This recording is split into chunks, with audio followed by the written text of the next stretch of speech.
พี่เฮ้ยพี่เนี่ยจันพี่เอ้ยดูใส่ได้บาดีอันนี้เนี่ยเอานี่อย่างนี้เอาทุกเดือนแล้วพี่ไอ้จันพี่เอาฮะทำแม่ไปเงินเงิน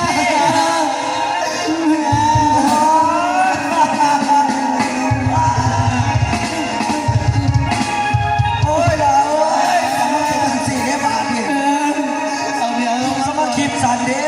เราเคยโอ้ยหันไปลงมาลงพี่รู้โอ้ยตายกาเข้าไปมาดิลาเอ้ยโอ้ยเราเลยแม่ต้องมาคิดสันแม่ตื่นมาถูกแล้วกูเอามือใส่ดังแม่มึงก่อนทำใจได้หลานเอ้ยแม่มาสู่สิ้นลมหายใจแล้วหมดปัญญาหมดปัญญาแล้วตายสายเอ้ยมึงก็พายน้องตายยังสิค่อยเดียวพี่น้องเอ้ยหมดปัญญาแล้วแต่ตกลำตายเจ้าสมัครแค่ตัวถีบตัวแดดเด้บ่อีตัวลูกสะบอกนะโอ้ยแดดครับเอ้ยน้ำตา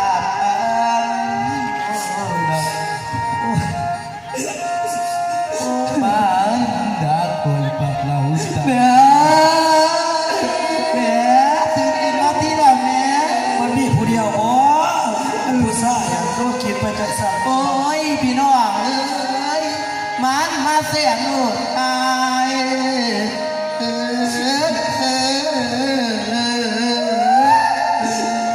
แม่มาทีมลูกจังสิแม่พี่น้องมันมาเสียงลูกตา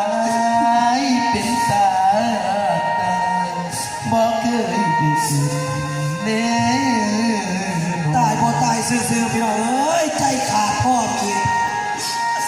โอ้ยพี่น้องเอ้ยจ้าเบิ่ง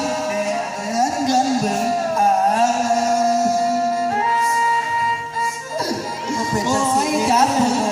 เงินเบิ่งอีแม่หมอลันแล้วบ่คืนดอกตายบ่เร็วสมาปีแล้วอ่ะโอ้ยสมนาไว้โอ้ยพี่น้องเอ้ย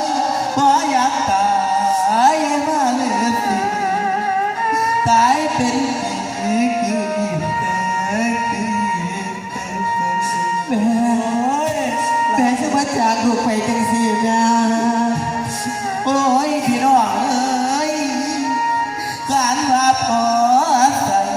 กันบ่ใส่กันมีอ่านเพราะว่ามันเป็นน้ำมันสมหานี่แหละมันเลยในโลกกูตายโอ้ยพี่น้องเอ้ยข้าเลยเป็นกัน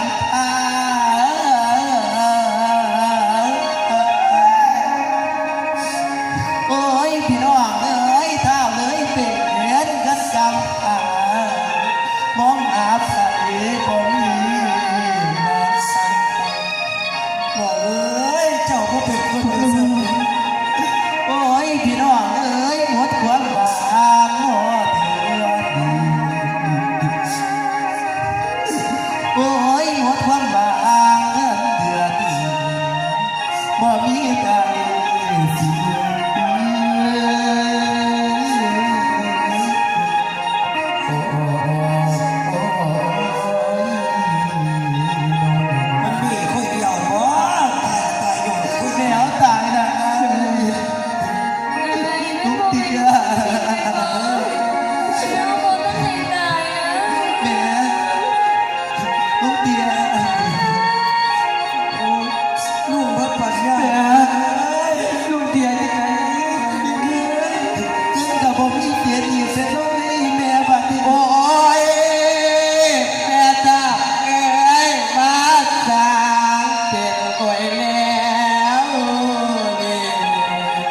เด่นเพราะได้แม่เบิ่งสำนักก่อน โอ้ยเล่นน้องมาสร้างเป็นนอนแนวนี้ตายเป็นปีมีลูกอ่อนแม่ยาว จะได้ร้านบัตรเงินเก็บเงินกับพ่อพี่หุบใจดิ โอ้ยแม่เจ้า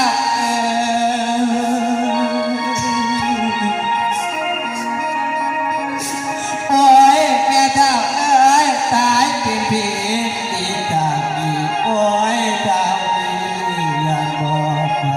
ไปเอาหมอนมาห้องไว้แม่ไปดูที่ตัวแม่ โอ้ยลูกอีเบาคันบ่หนา